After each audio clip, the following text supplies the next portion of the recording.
এই জুলাই আগস্টে আত্মদানের বিনিময়ে আজকে আমরা মুক্ত আকাশের নিচে দল মত ধর্ম বর্ণ নির্বিশেষে আমরা এই অনুষ্ঠানে অংশগ্রহণ করতে পারছি। আমি একটি কথা বলতে চাই, এই জুলাই আগস্টে আমরা নতুন একটা কালচার বাংলাদেশের জনগণ পেয়েছে, সেটা হচ্ছে আমাদের স্বাধীনতা, সার্বভৌমত্ব এবং আমাদের অধিকারের জন্য আমরা বারে বারে জীবন দিতে প্রস্তুত আছি এবং প্রস্তুত রয়েছি এবং লড়াই আমরা করে যাব, আপনাদের প্রতিবাদ আমরা জানিয়ে যাব। আমাদেরকে যতবারই দমানোর চেষ্টা করা হয়েছে আমরা থেমে থাকি নাই, যে যার অবস্থান থেকে পেরেছি আমরা প্রতিবাদ করে গিয়েছি। কখনো কখনো একলা পথ চলতে হয়েছে, পথ চলেছি, কিন্তু আমাদের উপরে চাপিয়ে দিবে, আমাদের উপরে আধিপত্য করবে, আমরা বাংলাদেশের এক তৃতীয় নাগরিক হিসেবে বসবাস করব। আর খুনি হাসিনা আর এই শেখ পরিবার তারা নিজেদেরকে রাজ পরিবার মনে করে বাংলাদেশের উপর রাজত্ব করবে, লুটপাট করবে, সেটা আমরা মেনে নিতে পারি না এবং আমরা মেনে নেইও নাই। বাংলাদেশের আপামর সাধারণ জনগণ, ছাত্র জনতা সেটা মেনে নেয় নাই এবং তাকে বাংলাদেশ থেকে বিতাড়িত করা হয়েছে, বাংলাদেশ থেকে ছেড়ে চলে যেতে বাধ্য করা হয়েছে। তো আমি মনে করি এই জুলাই আগস্টের যে গণ অভ্যুত্থান, এটি আমাদেরকে নতুন একটি কালচার শিখিয়ে দিয়ে গেল।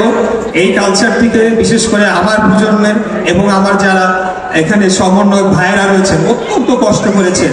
আমার একটা আফসোস থেকেই যায় যে ওই সময়টা আমি জেলে ছিলাম, এপ্রিল মাসে আমি জেলে যাই, অগাস্টের 6 তারিখে ছাড়া পাই।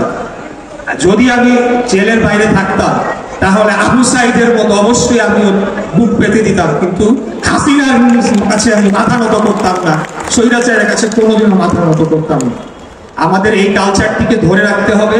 আমি বলবো যে আমাদের রাজনৈতিক মত পার্থক্য থাকবে, এটাই গণতন্ত্রের সৌন্দর্য, যে এখানে বিভিন্ন দল থাকবে, বহু দল থাকবে, আমাদের বহু মত থাকবে, মত পার্থক্য থাকবে, আমাদের মধ্যে তর্ক বিতর্ক হবে, কিন্তু বাংলাদেশের স্বাধীনতা, সার্বভৌমত্ব, জনগণের ভোটাধিকার এবং গণতন্ত্রের প্রশ্নে আমরা সকলে যাতে এক এবং ঐক্যবদ্ধ থাকি, এই কালচারটিকে আমরা ধরে রাখতে চাই। সেটি জুলাই আগস্টের যারা শহীদ হয়েছে তারা আমাদেরকে শিখিয়ে দিয়ে গিয়েছে এবং আমরা আমাদের পরবর্তী প্রজন্মের কাছে সেটি শিখিয়ে দিয়ে যাবো ইনশাআল্লাহ। বাংলাদেশকে কেউ দাবিয়ে রাখতে পারবে না এবং আমাদের পার্শ্ববর্তী রাষ্ট্র ভারত যেভাবে আমাদের উপরে আধিপত্য করে বসেছিল এবং তাদের চাপিয়ে দেওয়া কালচার আমাদের বাংলাদেশের কালচারকে ধ্বংস করে তাদেরটাকে এখানে প্রতিষ্ঠিত করেছিল এবং সেখানে বাংলাদেশে তাদের কিছু দোসররাও সেখানে জড়িত ছিল, সেটি সফল হয় নাই। আমরা বাংলাদেশের মানুষ, আমরা আমাদের নিজেদের মতো করে চলবো, আমাদের নিজস্ব সংস্কৃতি রয়েছে, সেটিকে আমরা আপহরণ করব এবং আমি বিশ্বাস করি এই বিষয়ে যদি আমরা ঐক্যবদ্ধ থাকি, আগামী দিনে দক্ষিণ পূর্ব এশিয়ায় বাংলাদেশ অন্যতম শক্তিশালী একটি রাষ্ট্রে পরিণত হবে এবং সেটি সামরিক দিক থেকেও হবে, অর্থনৈতিক দিক থেকেও হবে। এই ভারত বলেন বা অন্যান্য যে কোনো আধিপত্যবাদ আমাদের দিকে চোখ তুলে তাকাতে পারবে না। আমরা সেই লক্ষ্যে বাংলাদেশকে এগিয়ে নিয়ে যেতে চাই। আমি বাংলাদেশ জাতীয়তাবাদী দলের পক্ষ থেকে বলছি, আমাদের নেতা যে দেশ নায়ক জনাব তারেক রহমান, তিনি যে 31 দফার কার্যক্রম দিয়েছেন, সেটিকে আমি মনে করি সেটি বিএনপির শুধু 31 দফা নয়, সেখানে 64টি দল মিলে 31 দফার কার্যক্রম দিয়েছে।